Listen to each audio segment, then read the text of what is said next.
keep clucking. But chickens, and I was thinking rabbits too, if you have areas where you have a lot of grassy, herby things, and ducks in the pond, and of course, just the wild birds coming in. And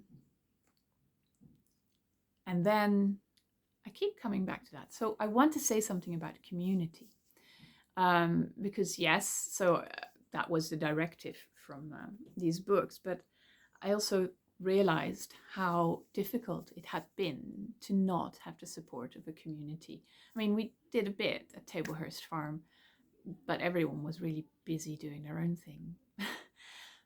And I'd really love to have the support of other people who have different sets of knowledge and experience. So I'd love to get people in who are really good at permaculture, because I've studied a lot, but I haven't done a lot because I didn't have the land to do it. So yeah, people who know about permaculture and people who love to cook and to make those perennial plants into nice edible things.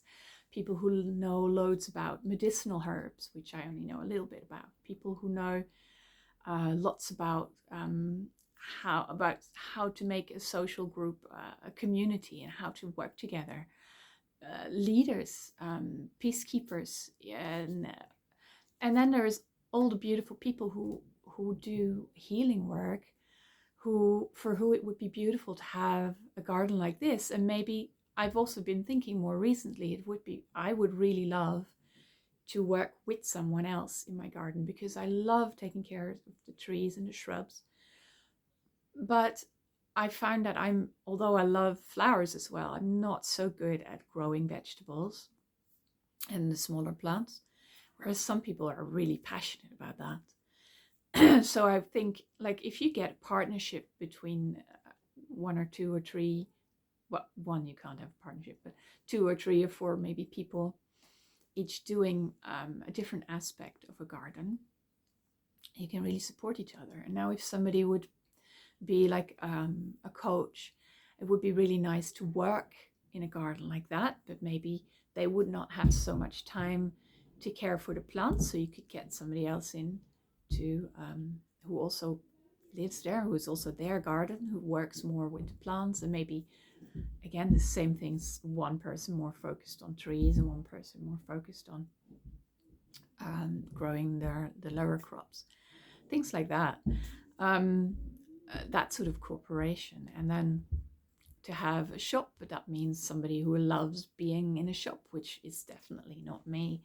I mean, yeah, but you could make it really nice and really beautiful, and then you can have somebody who does all sorts of courses in, say, beekeeping, permaculture, somebody who loves teaching adults and other people who might love working with homeschool children, making like a little school, like Angelina has been doing, and to make the garden around a place to learn and a place to do things together with the children.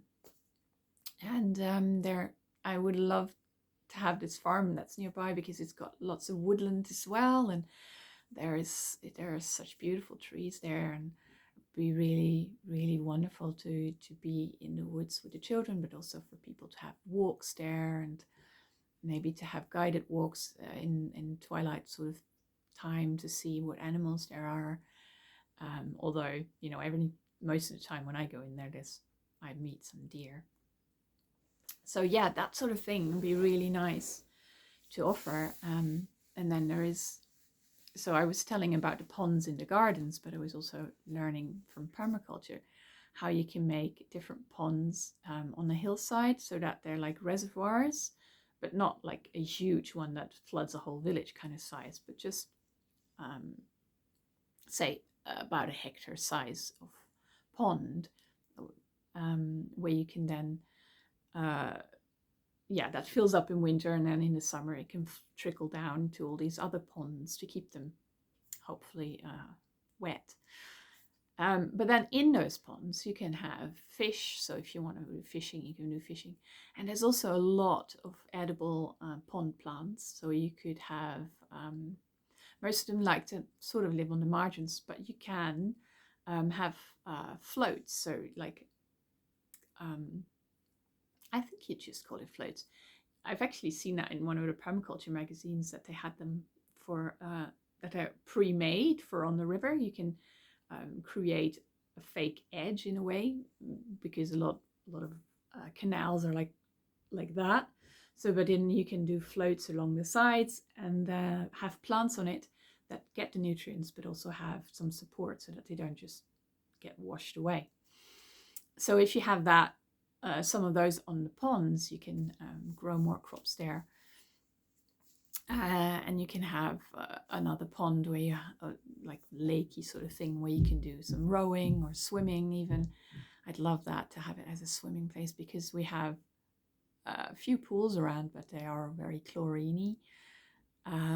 So it'd be really nice to have like open wet water, natural pond, and then of course use pond plants to clean it all. And then there is more aspects, which is also why I would want the farm rather than just a little field somewhere.